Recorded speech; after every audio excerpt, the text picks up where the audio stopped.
مستمعينا مستمعاتنا الأعزاء أينما كنتم، نرحب بكم في رحاب إذاعتنا إذاعة صوت المرأة. اليوم الثلاثاء الموافق ل28 من شهر أفريل سأكون معكم في التنشيط طيلة الفترة الصباحية في برمجة متنوعة وثرية، كما سيكون معي طلال سلام على العارضة التقنية. ابقوا أوفياء لنا وكونوا على تواصل دائم معنا بانتقاداتكم أو اقتراحاتكم عبر موقعنا الإلكتروني vodefemdz.com أو عبر صفحة الفيسبوك راديو فودفام دي زد. الآن أترككم تستمعون لهذه الأغنية الجميلة بصوت الفنانة لطيفة رأفت وسمير تومي.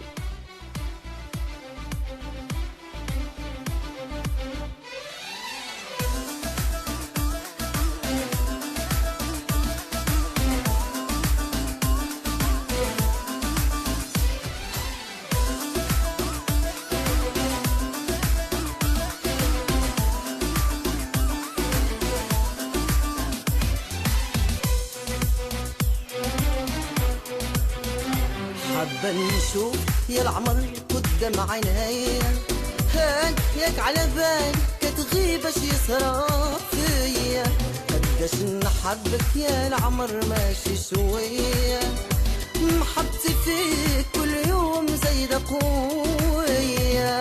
حاب نشوفك يا العمر قدام عينيا، هيك على بالك كتغيبي اش يصرى فيا، قداش نحبك يا العمر ماشي شوية، محبتي فيك كل يوم زايدة قوية.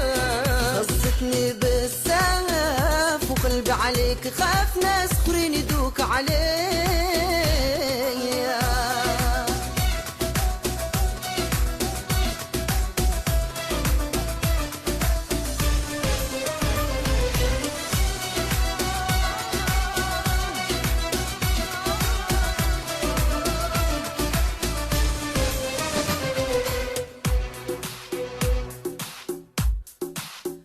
هذا ولا دا ما زنك العادة، نحبك ونعشق فيك انت.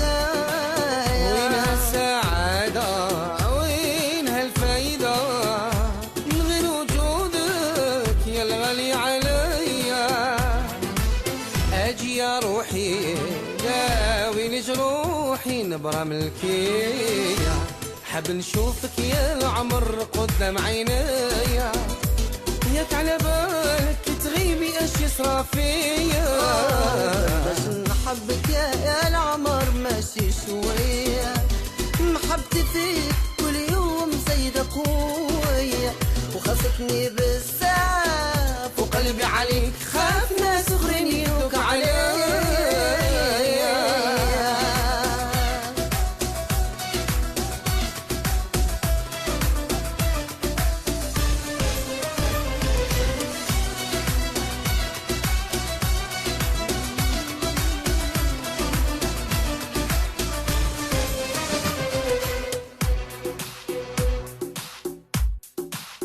غيرك وحسادة عقلتهم فاسدة، اللي فرقوا بينك انت.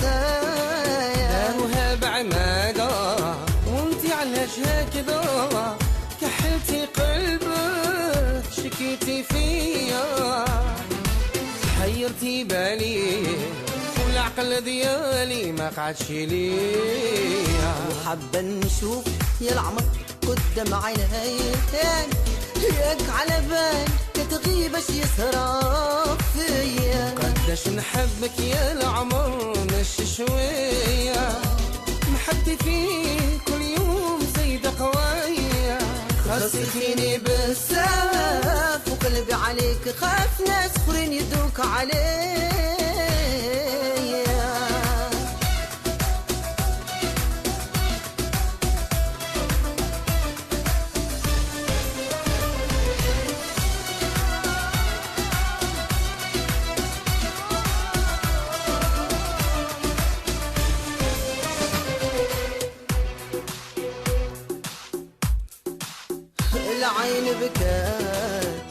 هاد الحياة بلا بيك ما قدرتش يا العمر نعيش. قلبي اشتاق نزل وعاشق رغم الناس وش هضرات مرحلين. انت يا دوايا كي تكون معايا تفرح لي الدنيا. حابة نشوف يا العمر قدام عينيا ياك على بالك تغيب اش يصرى فيا. قداش نحبك يا العمر ماشي شوية. محبتي فيك كل يوم زايدة قوية. خصتني بزاف وقلبي عليك خاف ناس اخرين يدوك عليك.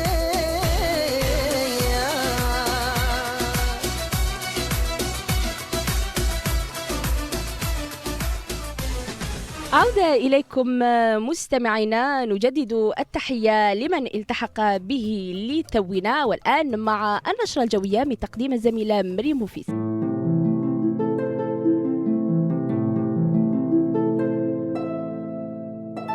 صباح الخير نبيلة. مستمعينا مستمعاتنا، أهلا بكم في النشرة الجوية ليوم الثلاثاء الموافق 28 من أفريل 2015.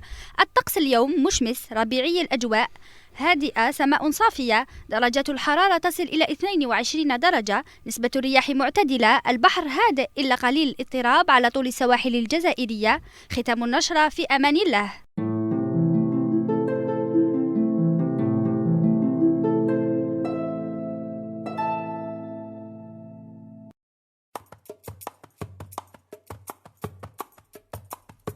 أرحمي يا راحت العقل ترحمي من شفاك طال سقامي. كيف نبقى حيار وانتي مسلية رفيها الغزال فاطمة.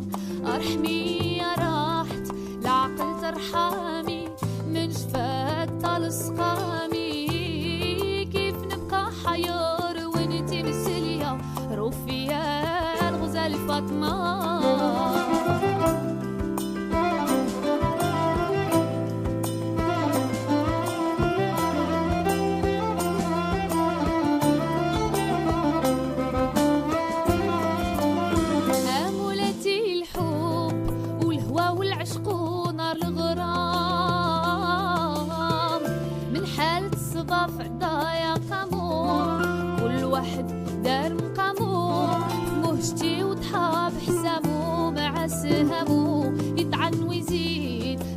راح عدامي في غراض هاد الدامي. غير ملكت عقلي بجمالها وغلقت عنوان باب المرحمة. أرحمي يا راحت العقل ترحمي من شفاك طال سقامي. كيف نبقى حيار وانتي مسلية رفيها الغزال فاطمة.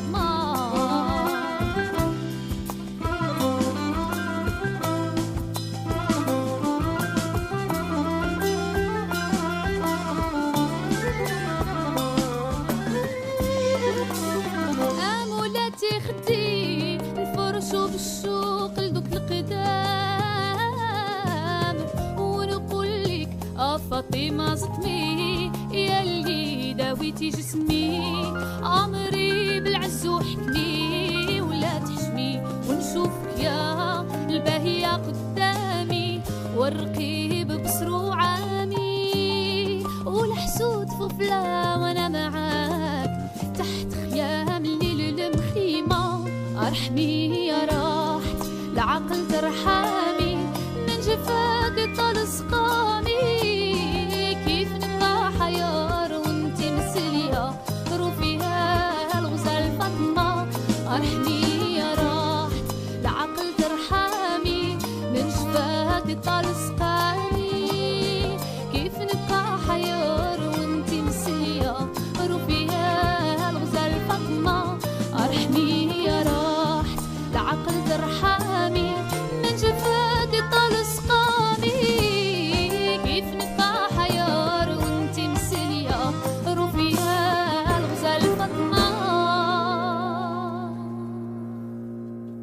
أرحمي يا راحت العقل ترحمي من جفاك طال سقامي. كيف نبقى حيار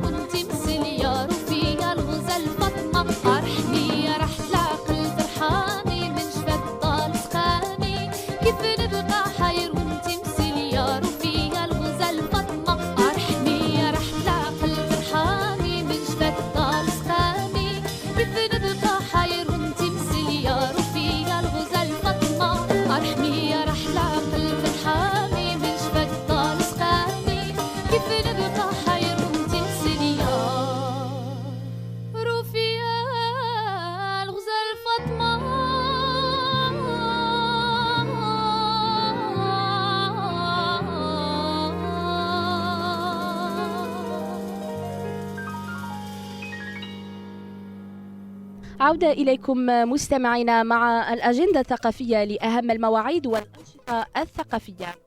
أحياء للثورة التقليدية الجزائرية أنتن على موعد يوم الأول من مايو في خرجة للنساء الجزائريات بالزي التقليدي القبائلي. الانطلاقة ستكون من البريد المركزي بالعاصمة على الساعة 3. وللمقبلات على الزواج سيكون لكن صالون الزواج في طبعته 4 بالمركز التجاري أرديس من 7 إلى 13 من شهر ماي بمشاركة العديد من المختصين في جهاز العروس. كما ستكون هناك عروض للأزياء والحلويات التقليدية وكل ما له علاقة بجهاز العروس. بالمعهد الفرنسي لقسنطينة أنتم على موعد مع أيام للموضة في طبعتها 6 وذلك ابتداء من السبت 2 من ماي إلى غاية 23 من نفس الشهر، حيث ستضم الأيام عرض لأزياء الموضة وفيلم سينمائي للموضة بالإضافة إلى محاضرة لفن الموضة. في إطار تظاهرة قسنطينة عاصمة للثقافة العربية أنتم على موعد يوم الخميس في معرض للفن البلاستيكي والصور لقسنطينة وذلك بالمركب الثقافي عبد الوهاب سالم بيتي بازا ابتداء من الساعة 8 صباحا. تحت شعار عين على التراث معرض الصناعة التقليدية والفنية متواصلا إلى غاية 7 من شهر ماي بمركز النشاطات الثقافية مصطفى كاتب بالعاصمة. إذن كانت هذه أهم المواعيد لمختلف الأنشطة الثقافية. نشرة الأخبار من تقديم مريم بوفيس. النشرة الإخبارية أهلا بكم. في إطار المسابقة الوطنية لتكنولوجيا الإعلام والاتصال التي أطلقت لإحياء الذكرى 150 للاتحاد الدولي للاتصالات السلكية واللاسلكية، فازت كل من سيليا خشاني وإكرام جبري بالجائزة الأولى والمتمثلة في مبلغ نقدي عن تصميمهما لقميص تفاعلي موجه للأطفال المصابين بالتوحد. وقد أشرفت على تسليم الجائزة وزيرة البريد وتكنولوجيا الإعلام والاتصال السيدة زهرة دردوري.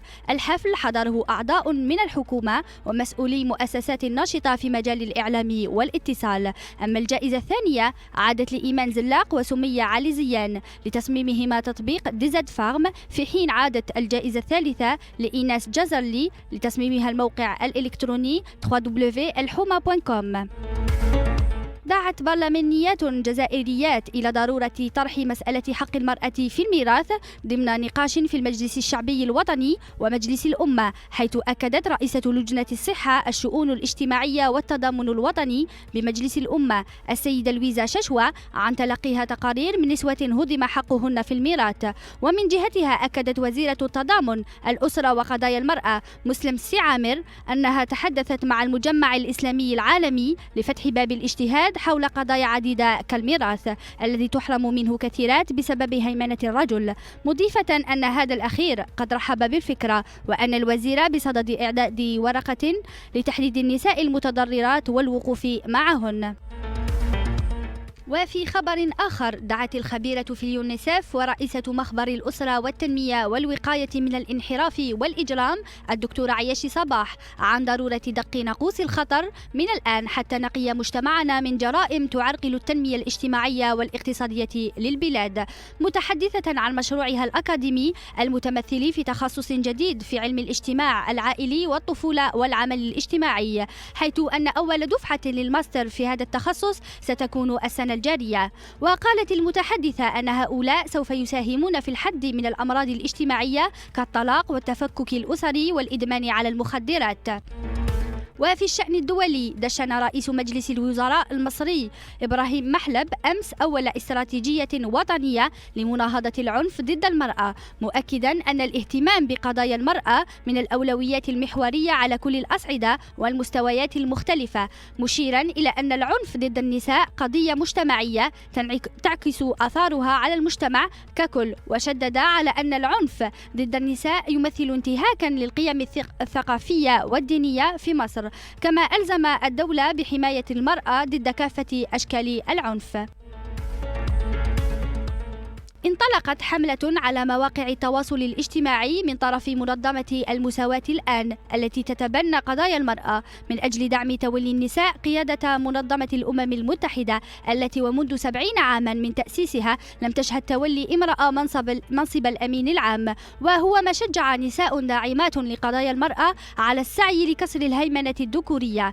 الحملة تستهدف سفراء من الدول الخمس الدائمة العضوية بمجلس الأمن الدولي، واقترحت المستشارة القانونية لمنظمة المساواة الآن قائمة بأسماء دبلوماسيات ورئيسات دول لتوضيح حجم وكفاءة النساء اللاتي يمكن ترشيحهن.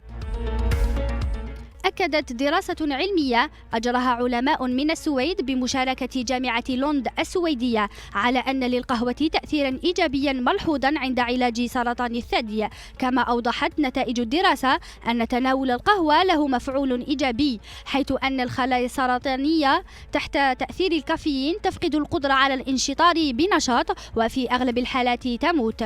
اشتركت في الدراسة 1100 امرأة، واتضح أن الكافيين يعمل مثل المواد القوية المضادة للسرطان ويساعد في منع عودة المرض، مشيرين أنه سبق وأثبت أن القهوة تخفض بنسبة 20% احتمال الإصابة بسرطان الجلد.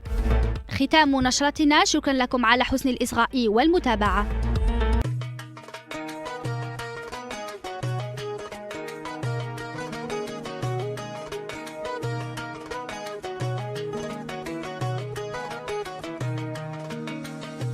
حملت أمل عمري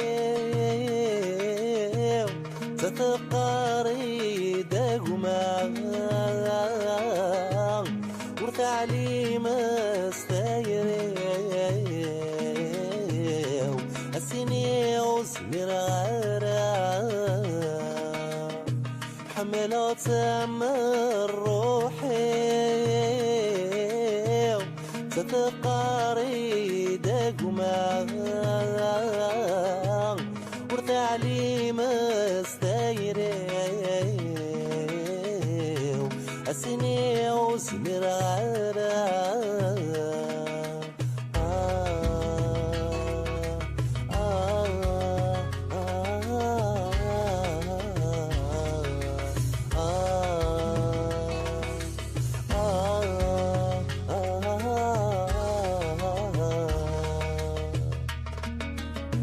أكيد سن محمل ذي سن شحال موالف تذكل الناقص عسل معنى تيري ثم خلف معنى تيري ثم خلف نكيد اسم محمل ذي سن شحال موالف فذكل الناقص عسل معنى تيري ثم خلف معنى تيري ثم خلف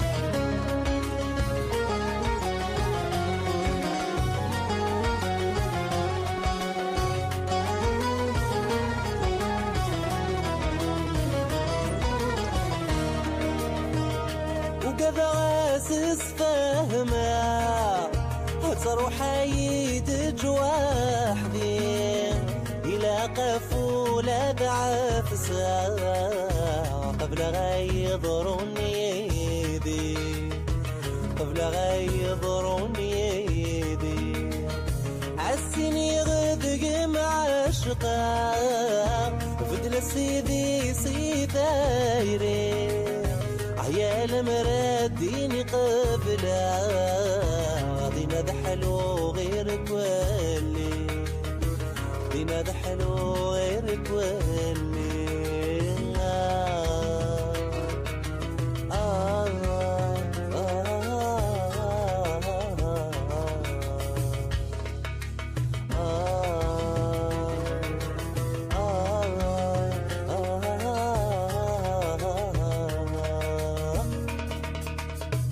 حملت أمل عمري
لازلنا وإياكم مستمعي إذاعة صوت المرأة، ابقوا في تواصل معنا عبر موقعنا الإلكتروني أو عبر صفحة الفيسبوك. فقط نذكر أننا في محور حقوق المرأة لهذا الشهر تحدثنا عن قانون الأسرة، قانون العقوبات المعدل مؤخرا، وعلى العديد من المواضيع التي لها صلة بالمحور.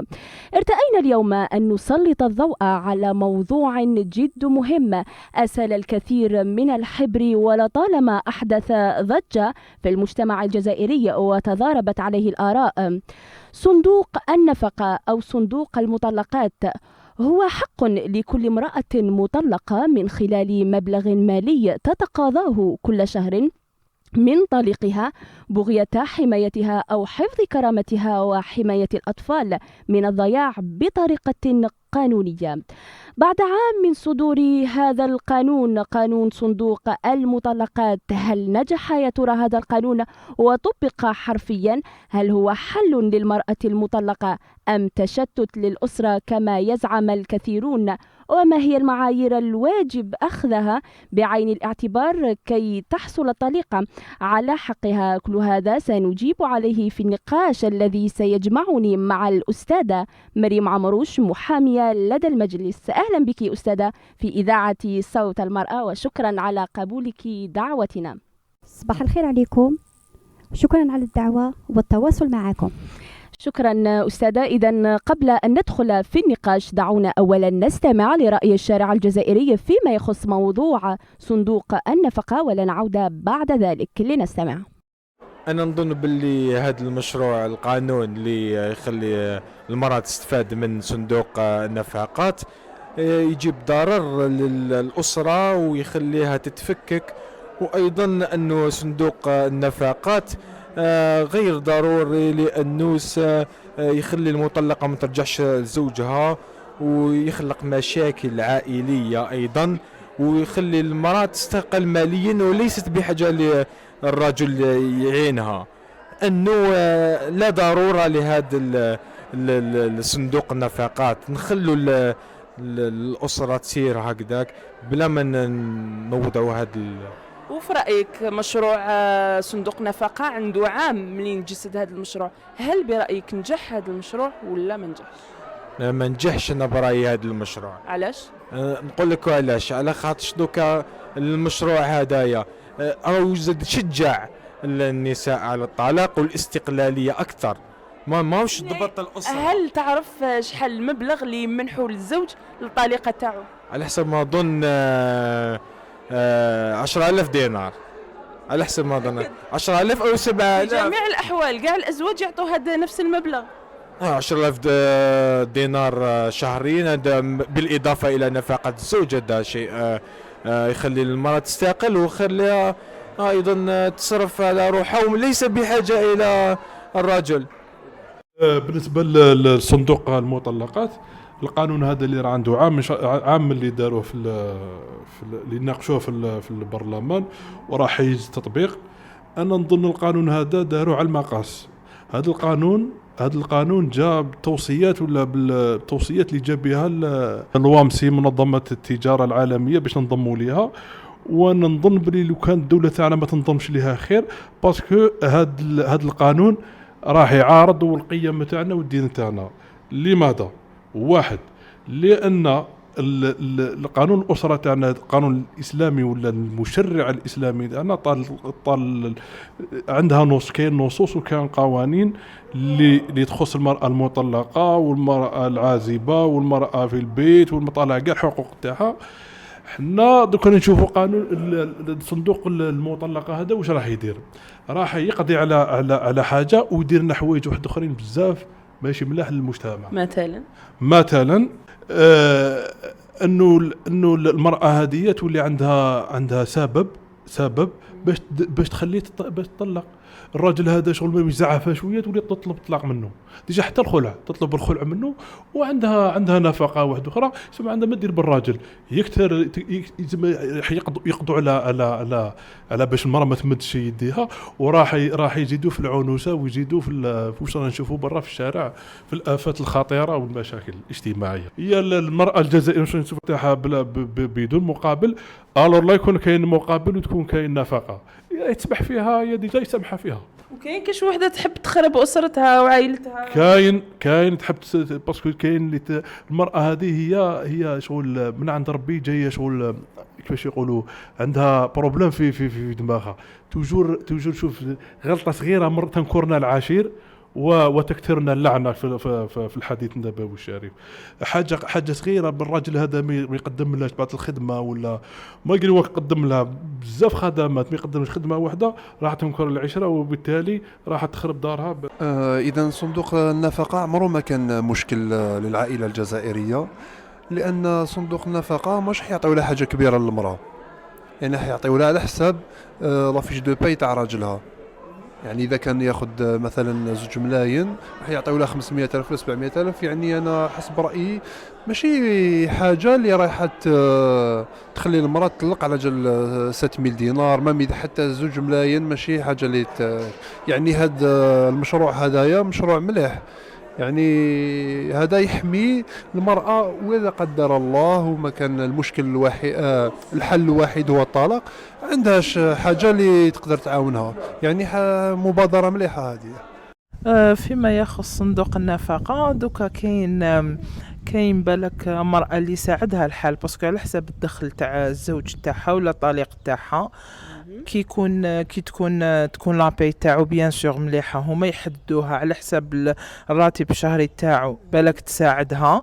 وكي ما تكون قليله انا جو مدوموند كيفاش راح تكفيها، سورتو كو الكرا دوكا راهو غالي، كلش راهو غالي. انا ما نظنش يعني سورتو المراه اللي تكون عندها بزاف دراري وكامل كيفاش راح تقدر توفي طلبات تاع اولادها وكامل وتاع كلش بهذيك النفقه كي تكون قليله، خاصه كي تكون على حسب الدخل تاع هذا الراجل. كي مثلا كي تجيها انا 400,000 كي تصح لها 400,000 واش راح دير بهذا 400,000؟ اسكو دوكا كاين كرا تاع 100,000 ولا تاع 200,000؟ اسكو كاين حاجات اللي تقدر تلبيهم لولادها بهاد السومه القليله انا جاب لي ربي ما يكفيش.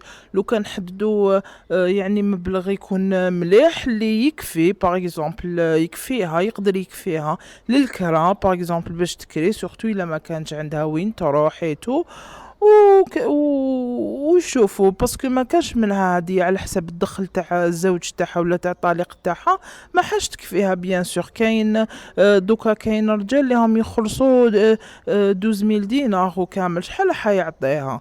يعطوها ما على باليش انا 5,000 دينار يعني ما تكفيهاش انا يا في رايي كامل. إذن كانت هذه آراء مختلفة للشارع الجزائري. إذن أستاذة دائما نبقى في موضوع اليوم. قلنا أن موضوعنا اليوم هو موضوع صندوق النفقة. سنتحدث في هذا الموضوع، سنتعمق لنحلل وكذا المستمعين يكونون على يقين بهذا القانون أقول وأهم ما جاء فيه. إذن بعد مرور عام على إنشاء صندوق النفقات أو قانون صندوق النفقات، جاء هذا القانون باقتراح من المجلس الوطني للأسرة وقضايا المرأة. إذن أستاذة بودنا أن نعرف الظروف الأولى التي هيئت لانبثاق هذا القانون أو لظهور هذا القانون بمعنى آخر. والفئة المستفيدة من هذا الصندوق هو بالدرجة الأولى الطفل المحظوظ المحكوم له بالنفقة بموجب أمر أو حكم قضائي يتولى قبض هذه المستحقات المرأة المطلقة الحاضنة بما تمليه قوانين الأسرة.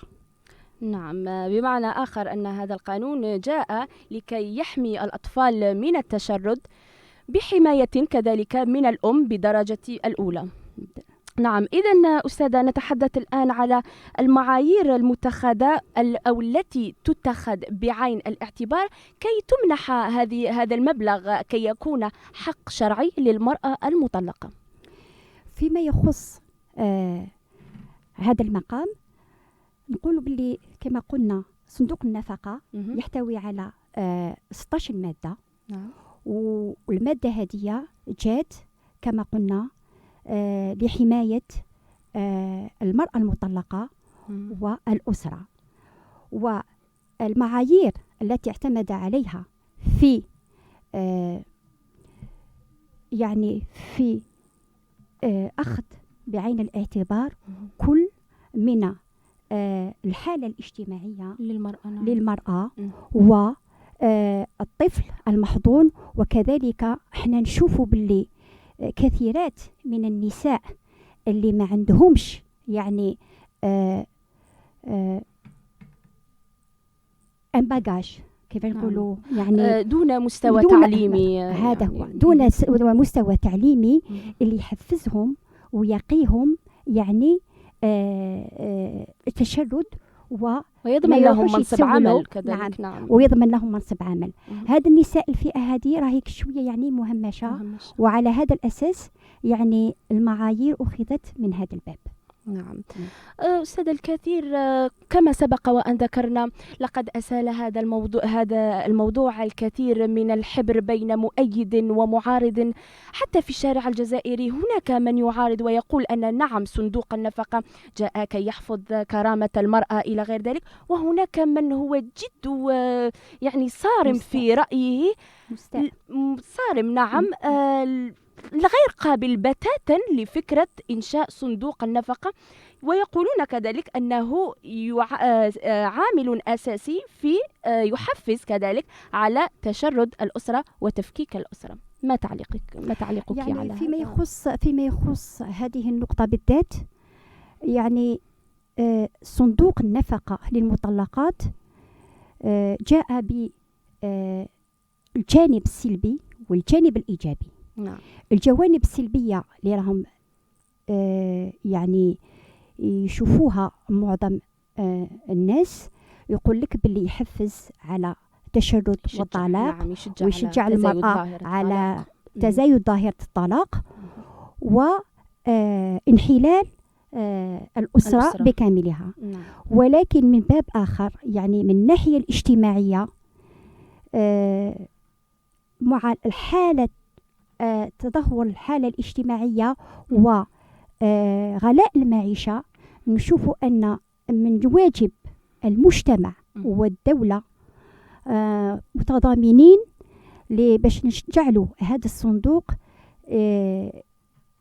يكون يعني يقي هذه الأسر والأسر والمرأة المطلقة من العوز. وكذلك أنا لو يعني كان من باب كذلك نشوفوا الفئة الأخرى اللي راهي كذلك تعاني، لو كان يعني نطلب باش يزيدوا يعمموه ويوسعوه على فئة أخرى، ألا وهي فئة الأرامل الحاضنات. كذلك هناك مشكل كبير يعني بودنا لو كان يعني يتوسع هذا الصندوق لهذه الفئة كذلك، يبث هذه الفئة، فئة الأرامل. نعم. شيء جد مهم كذلك. بما خاصة كما سبق وأن ذكرتي عندما تكون المرأة يعني دون مستوى مدرسي ويكونوا عندها تعليمي ويكونوا عندها أبناء والزوج متوفي يعني أرملة، فيصعب عليها من كذلك. نعم. إذن على أي أساس كذلك يتم تحديد قيمة المبلغ الذي يعطيه الطليق لطليقته؟ على كل حال مجمل يعني القضايا التي تدور يعني فيما يخص الأحكام اللي تنطق بها المحكمة في قضايا الأسرة، هو نشوفوا راتب نتاع الزوج، يعني يؤخذ راتب بالشهر بعين الاعتبار. يأخذ بعين الاعتبار الراتب الشهري للزوج، هو اللي على أساسه تحدد ويأخذ القاضي بعين الاعتبار هذا النقطة، على أساسها يتحدد مبلغ النفقة. وكذلك فيما يخص يعني إجراءات، يعني وعلى كل حال لابد نطير نقطة، وهي إجراءات يعني يتم بها صندوق النفقة للمطلقات. كيف ذلك؟ احنا نشوفوا يعني يقدم يعني احنا هذه المستحقات المالية في حالة تعذر يعني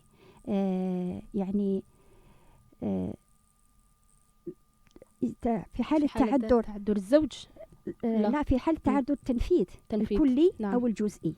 هنا للأمر هذا أو الحكم القضائي المحدد للنفقة، وهذا راجع لامتناع المدين اللي هو قلنا الزوج هو اللي يكون أعم مجبر بدفع هذه النفقة، أو كان عاجزا عن ذلك، أو كذلك لعدم معرفة محل الإقامة نتاع الزوج. لابد من أن نثبتوا هذا بتعذره بالتنفيذ عن طريق بمحضر يحرره المحضر القضائي اللي يثبت باللي كاينه يعني وثيقة تثبت باللي المال يعني المرأة هذه ما قدرتش تتحصل على نفقتها. وهنا وين يتم تقديم طلب الاستفادة من المستحقات من هذا الصندوق إلى قاضي رئيس قسم شؤون الأسرة، وهذا مرفق بملف يتضمن الوثائق اللازمة. وهنا القاضي عليه أن يفصل في الطلب بموجب أمر ولائي غير قابل للطعن في أجل أقصاه 5 أيام.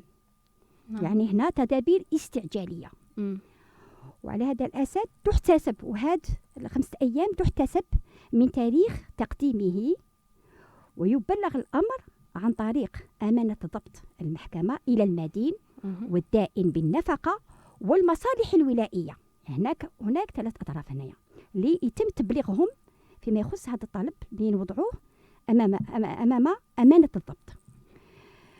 المصالح الولائية المكلفة بالنشاط الاجتماعي التابعة لوزارة التضامن، وعلى أن يتولى مصالح الولائية المكلفة بالنشاط الاجتماعي الأمر بصرف مبالغ النفقة للمستفيد، إما عن طريق تحويل بنكي أو تحويل بريدي. هذوما الإجراءات فيما يخص صندوق النفقة. وفي حالة امتناع الرجل كما يعني نشوفوا العديد من الأزواج كاين اللي يمتنعوا عن تسديد النفقة. في هذه الحالة ما هي العقوبة التي تطبق على الزوج أو على الطليق؟ يعني كلنا يعلم أن النفقة والعدة من النظام العام. وجوب الزوج بالإنفاق على أولاده، وفي حالة الامتناع الزوج الواجب عليه الإنفاق عن تسديدها. جاءت المادة 331 من قانون العقوبات اللي فيها الشروط اللازمة اللي تخلي هذا الزوج يعني متبوع بدون هذا الإهمال العائلي، يعني متبوع قضائيا. نعم. وهذه الشروط من بينها أن يكون ما سددش المبلغ المستحق في الوقت المطلوب لمدة أكثر من شهرين. أكثر من شهرين. نعم، حسب ما تنص عليها المادة كما ذكرنا سالفا. واللي تنص أنه يعاقب بالحبس من 6 أشهر إلى 3 سنوات، وبغرامة من 50,000 دينار إلى 300,000 دينار، يعني 5 ملايين دينار جزائري، 5 ملايين سنتيم و30 مليون سنتيم، كل من امتنع عمدا ولمدة تتجاوز 2 شهرين عن تقديم مبالغ النفقة إلى الزوج أو أصوله أو فروعه، وذلك رغم صدور حكم ضده بإلزامه بدفع النفقة. هنا نشوفوا باللي المشرع الجزائري لما اعتبر أنه النفقة من النظام العام، يعني محقوش الزوج يتكاسل ويقول لك أنا ما عنديش منين نجيب، ولا يصرف المصاريف تاعو في حاجة يعني حاجة ما تنفعش. مثلا ذكرت المادة في حالة السكر، وفي حالة وفي حالة الكسل، وفي حالة سوء السلوك. هنا ما يمنعش الزوج من العقاب. على هذا قانون الأسرة، قانون العقوبات شدد في هذه المسألة بنسبة كبيرة.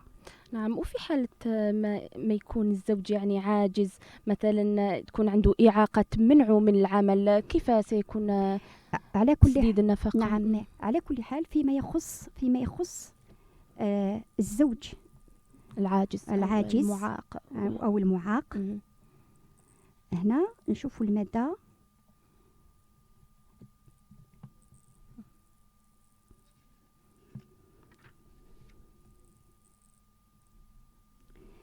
مادة 75 من قانون الأسرة اللي تقول لك تجب نفقة الوالد على الأب ما لم يكن له مال، فبالنسبة للذكور إلى سن الرشد والإناث إلى الدخول، وتستمر في حالة ما إذا كان ولد عاجزا بآفة عقلية أو بدنية. هذا فيما يخص الأبناء. أما فيما يخص الآباء العاجزين عن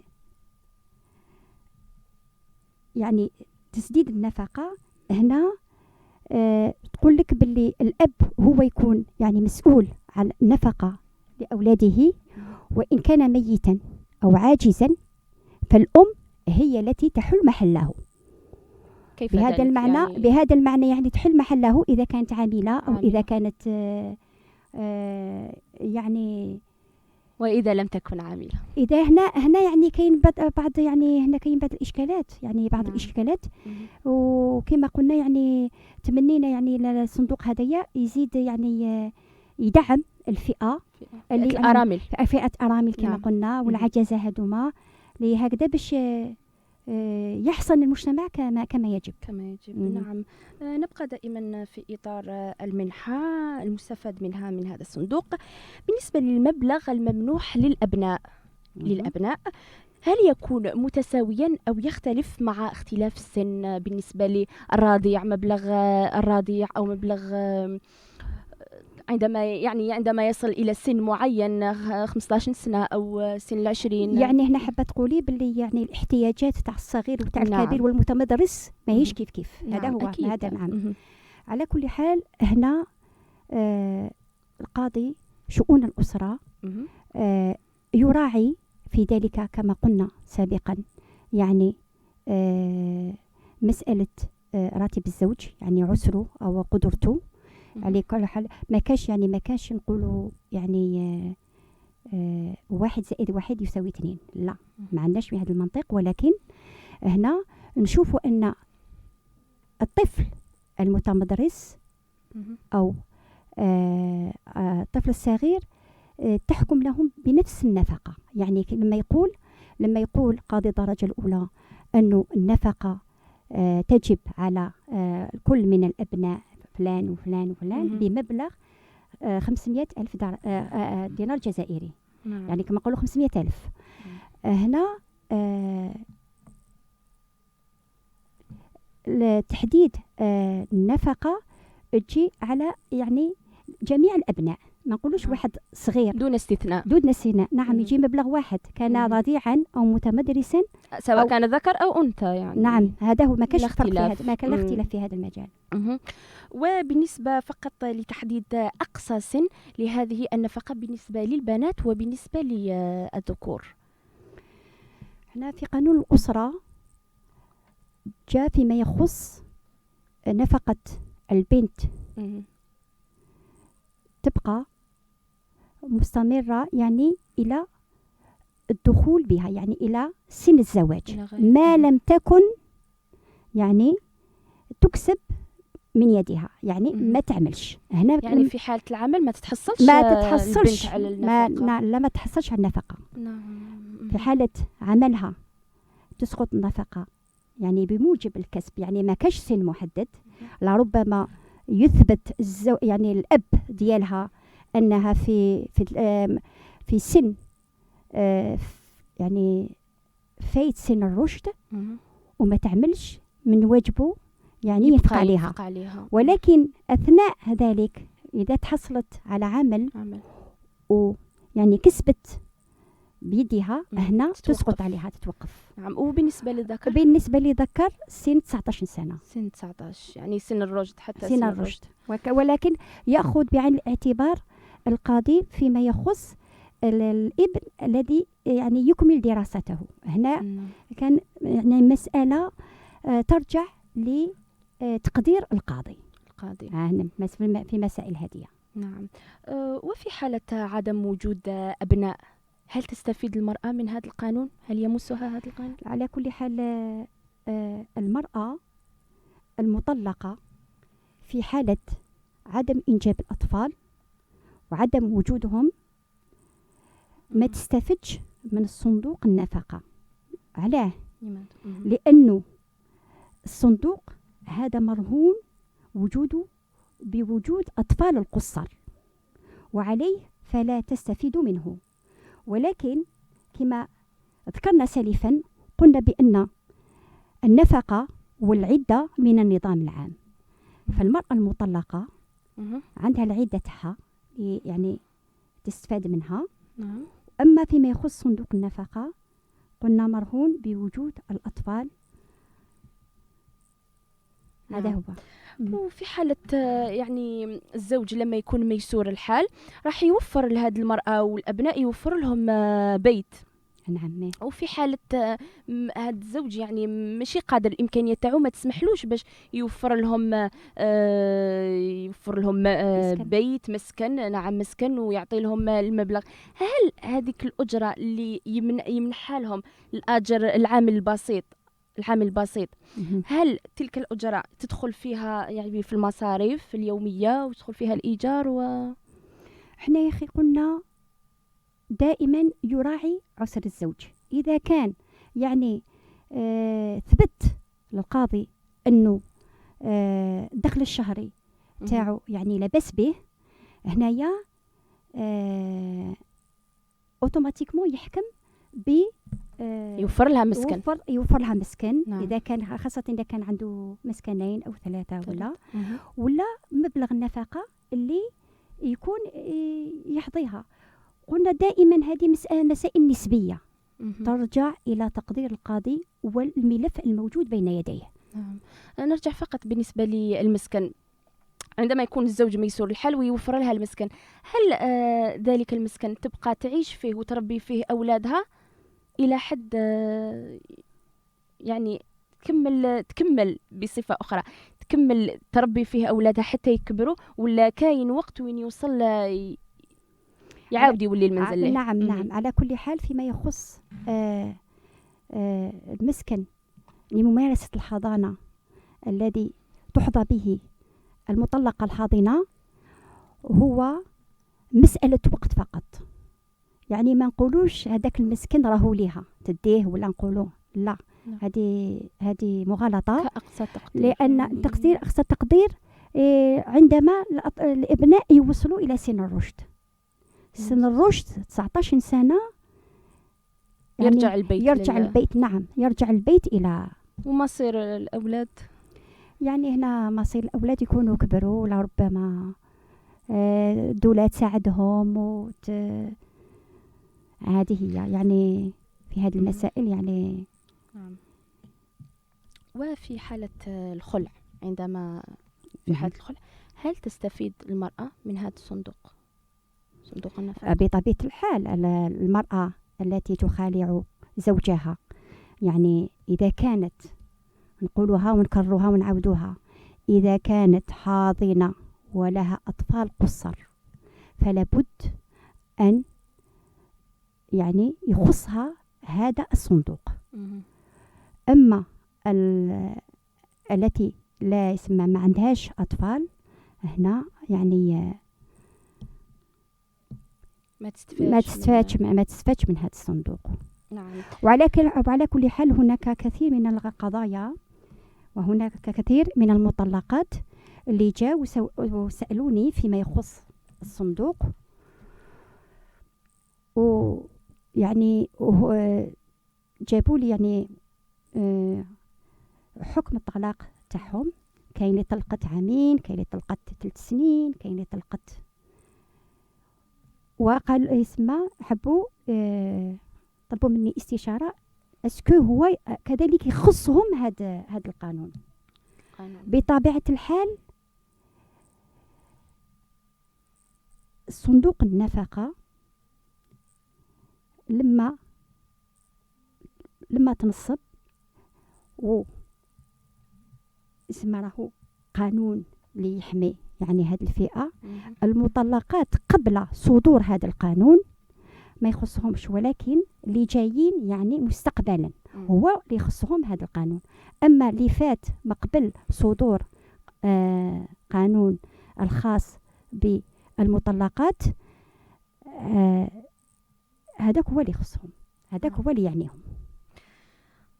نرجع دائما نسلط الضوء على هذه النقطة المهمة استقيناها من آراء الشارع الجزائري. قيل أن هذا القانون هو سبب في تفكيك وتشتت الأسرة الجزائرية. ما مدى مصداقية هذا الكلام برأيكم؟ على كل حال ولا غير هذه مسألة نسبية كما قلتها.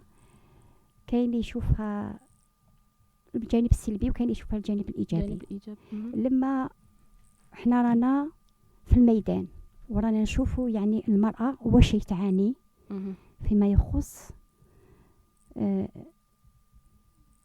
افتكاك كما نقولوا، يعني راه افتكاك باش تجيب يعني النفقة تاع ولادها. انا في بالي يعني في ميزي وفي رأيي نعم انه النفقة يعني صندوق النفقة يعني يدعم ولو يعني بجزء في حل المشكل. ومن جهة أخرى كاين يعني يقول لك يعني المرأة هنايا يعني تكون عندها ما تصبرش ديريكتومون، يعني تروح ديريكتومون للمحكمة وطلب الطلاق.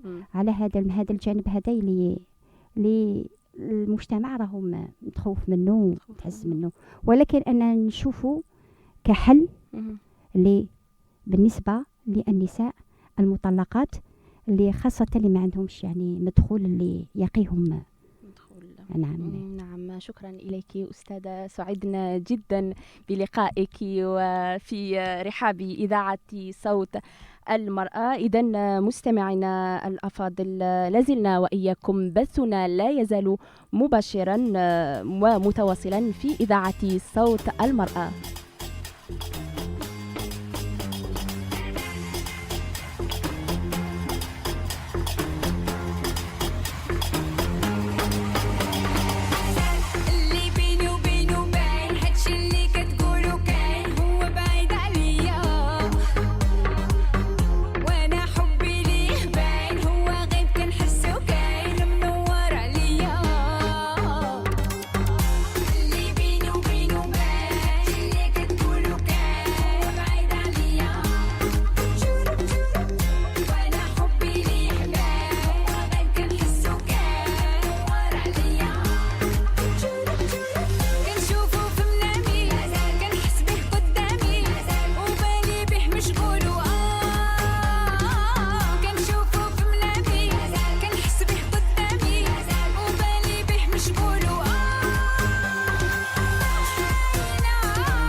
مستمعينا، لازلنا وإياكم في رحاب إذاعة صوت المرأة، برمجتنا متواصلة، ابقوا معنا. ظاهرة العنف من بين الظواهر التي كانت ولا تزال المرأة تعاني منها مهما بلغت من المناصب العليا، فلا يزال الرجل يمارس على المرأة العنف بأشكاله لفظيا أو جسديا أقول، وفي كل الأماكن. الزميلة سميرة دهري قابلت واحدة من النساء التي تعرضت للعنف وهي داخل حرم المؤسسة التربوية، لنستمع لحكاية عواطف ولنعود بعد ذلك. تبقى المرأة الجزائرية تعاني من العنف المسلط عليها في المنزل، في الشارع، وحتى في أماكن العمل، فمهما بلغت من مراتب تعليمية وثقافية إلا أنها تبقى عرضة للإهانة من الرجل. عواطف أستاذة في التربية البدنية تعرضت لاعتداء جسدي من طرف زميلها في الثانوية. نتركها تسرد علينا معاناتها مع هذه الإهانة التي تراها نقصا في احترامها وفي كرامتها. العسال عواطف نعيمة، أستاذة تربية بدنية ورياضية، قري في ثانوية ولاية أضرار. أنا من ولاية مستغانم ونخدم في أضرار. الأولى أنايا في الفصل الأول ما كنتش مزاولة العمل تاعي، زاولت العمل تاعي تقريبا أسبوعين. هذا الأستاذ ما نعرفش، أول مرة يخدم معايا السنة، من زعما ما عندناش حوايج بزاف نتكلموا فيهم، خاطرش راني عارفة عندهم حساسية ديجا كما الأساتذة اللي قبلوا، حساسية مع المرأة. قال هذه أنا ما نقبلش توجيهات مرأة سواء كانت عندها خبرة عليا ما عندهاش خبرة عليا، وخاصة في مجال الرياضة اللي بدا هو كي شغل يتأمر ويتحكم في الادوات الرياضيه. انتو ليك انا لاحظتها كيفاش يدير، بصح انايا دائما كنت جابده روحي ندي واش بقى ونخدمه نورمال عادي.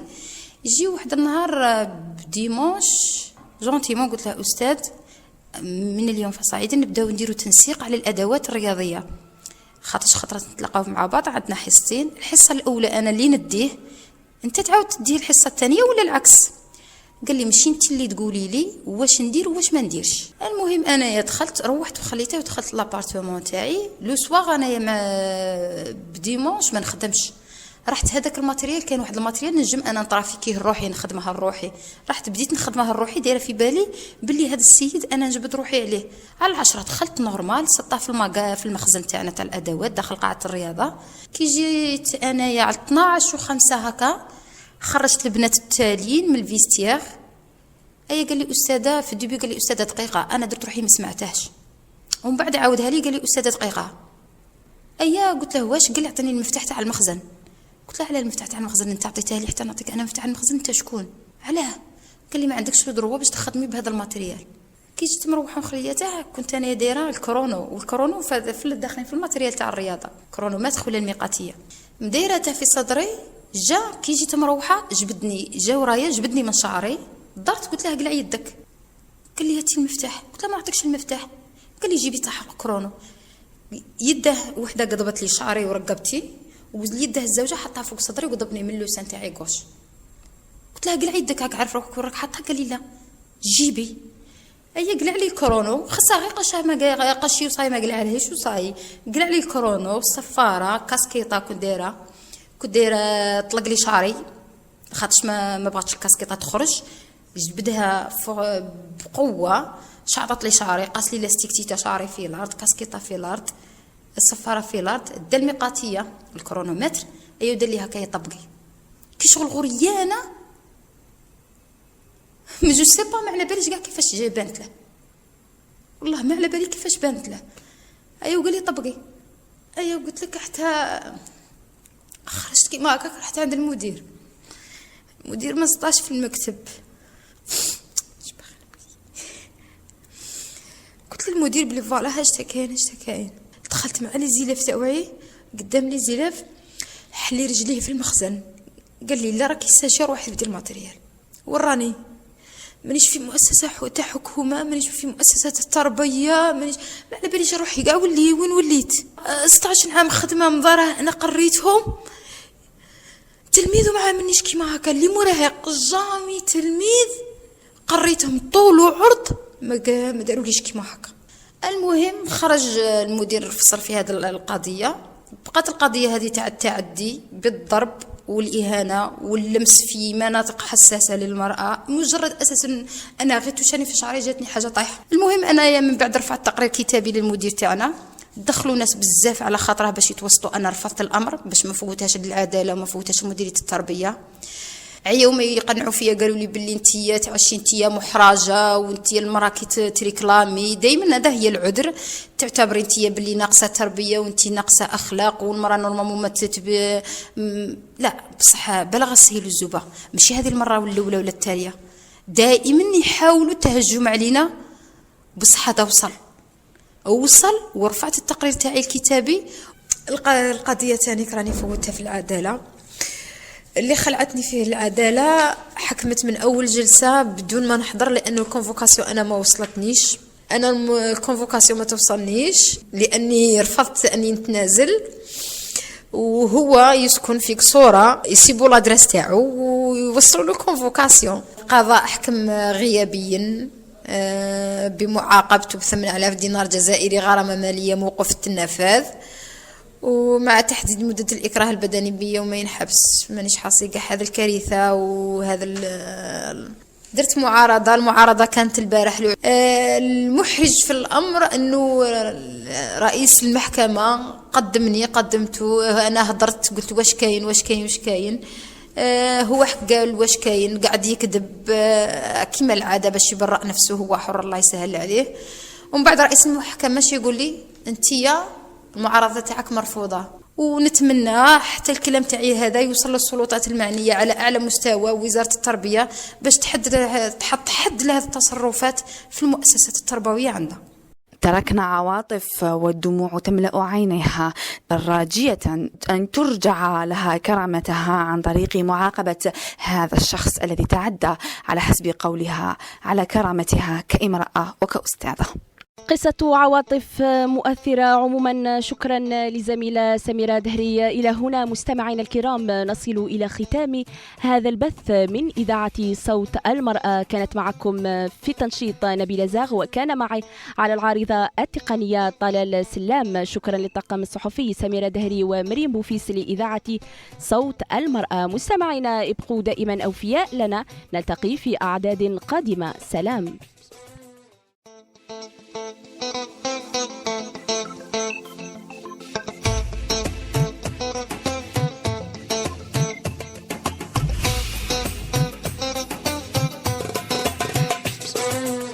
Auditrices et auditeurs, bonjour, bienvenue à vous dans votre radio Voix de Femme. Heureuse de vous retrouver comme à chaque fois. Moi, Fouzia, je serai avec vous au microphone en ce 28 avril 2015. Réagissez sur notre page Facebook Voix de Femme DZ ou alors abonnez-vous sur notre chaîne YouTube via notre site internet voixdefemmedz.com. Petite précision, femme au pluriel.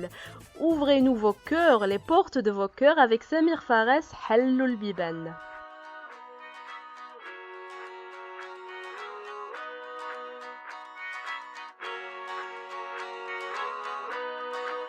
قلوبكم مكسور جينا زايرين، في يديكم معطور رانا مغمومين. اليوم رانا اخوان صحاب وجيران، ننساو الهموم نبعدو الغيوم. رجال ونسوان فلان وفلتان كاع مجمعين رانا سهرانين. الكلام رزين حلو البيبان، حلو البيبان، حلو البيبان، حلو البيبان، حلو البيبان. رانا غير جايزين هو ميزان صوت لحمين. حلو البيبان، حلو البيبان، حلو البيبان، حلو البيبان. نحكوا شي حكايات نخفوا القلوب، نتفكروا اليامات نفكوا القيود. اليوم رانا اخوان صحاب وجيران، ننساو الهموم نبعدو الغيوم. رجال ونسوان فلان وفلتان كاع مجمعين رانا سهرانين. حلو البيبان رانا جايين، حلاوة اللسان والكلام رزين. حلو البيبان، حلو البيبان،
Vous êtes sur Voix de Femmes, voici l'actualité de ce 28 avril. L'Algérie finit 5e au tableau final des médailles des 2e championnats d'Afrique d'athlétisme cadet et cadette, débuté le 23 et clôturé dimanche 26 du mois en cours à Port-Louis, Maurice. Sous la supervision technique de Hafida Mokhtari, la directrice technique nationale chargée des jeunes, la sélection avait pour objectif de remporter au moins 4 médailles, dont une en or, selon les prévisions de la direction. L'Algérie a pris part au championnat avec un effectif de 8 athlètes dont 5 filles. La première médaille en vermeil a été l'œuvre de la sauteuse William Meriem au concours de la hauteur avec un saut de 1,69 m, nouveau record d'Algérie détenu par la même athlète. La seconde médaille de la même couleur est revenue à Maï Messika Mezioud au concours de la perche avec un saut de 3,20 m. Ces 2 médailles d'or s'ajoutent à 2 autres en bronze.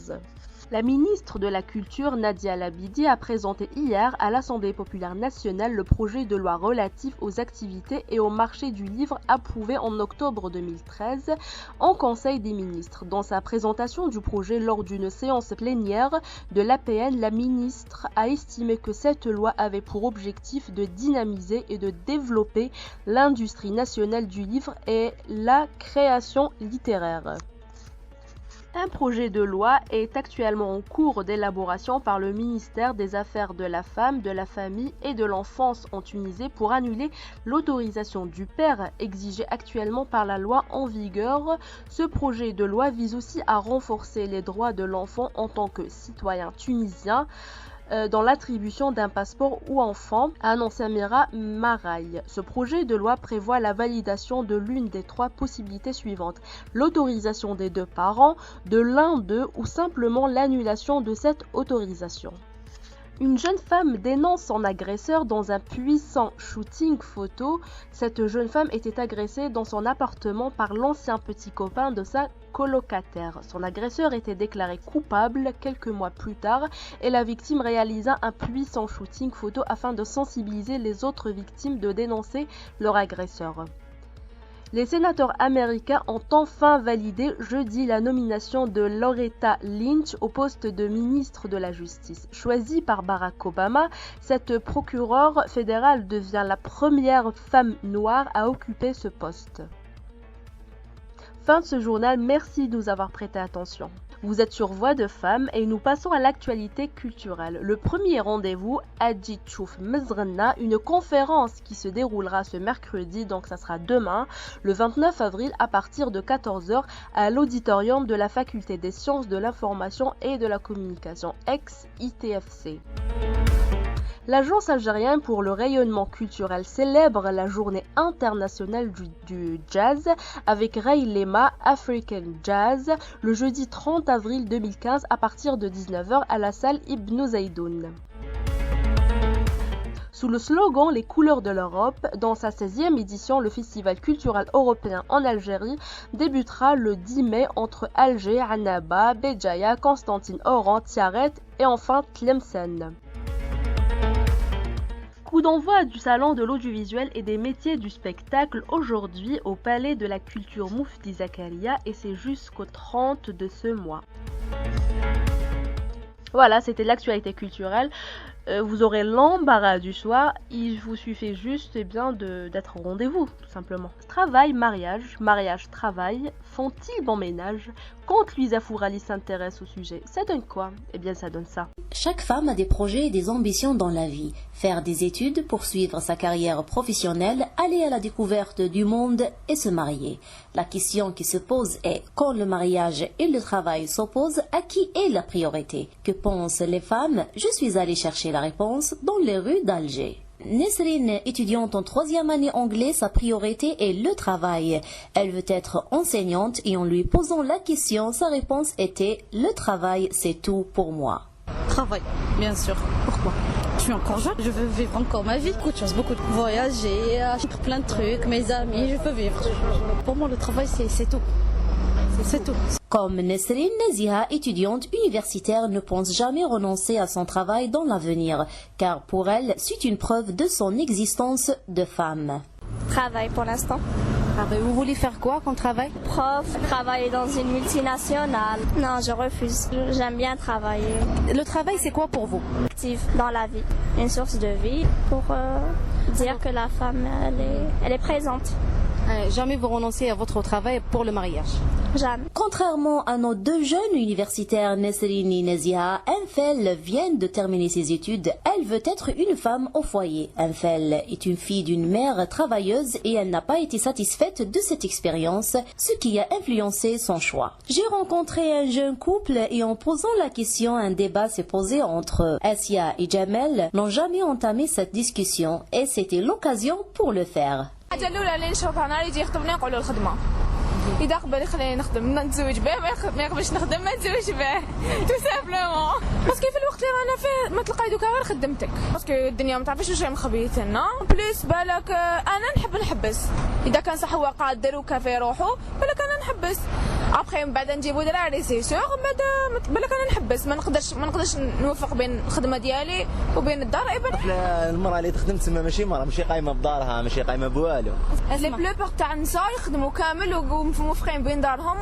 بين الخدمه ماشي معناتها المراه معناتها غير دوكا ماناش بكري دوكا ماناش في الوقت اللي كنا فيه بكري المراه زعما تريح في الدار تقوم غير بولادها تخدم الشغل تسيق طيب تغسل الماء هذا ما كان شغل بونيشه في الدار بصح دوكا لا ماشي كيف والله ما كيف اي واش تقول لنا انت انا ما تخدمش المراه يعني من الاصول ديالنا في الدين ديالنا بصح في الشريعه ديالنا المراه تخدم ما ضر ما كانش تخدم ما كانش ما تخدمش ما كانش في الدين تخدم ما كانش ما تخدمش اعطيني دليل كان فوق الراس كانوا يخدموا خديجه كانت تاجره ما كانش تاجره لكن تقولي له اعطيني دراهم يقول لك واش حديري بهم وعلاش كديري هكا يبان لا ندي دراهمي نخدم بهم كيما نحب انا ماشي هو يخدم ماشي هو اللي يكمل خدام كافي روحي حاجه ما تخصني امر طوموبيل امر كلش حاجه ما تخصني كيفاش ما تخدم تريح في الدار خير راجلها حاجه ما تخصو تسمى شنو معناتها تريح في الدار انت تجيك سي نورمال تقراي حياتك كومبلي باش يجي واحد كيما هذا بهذا التخمام يقول لك ريحي في الدار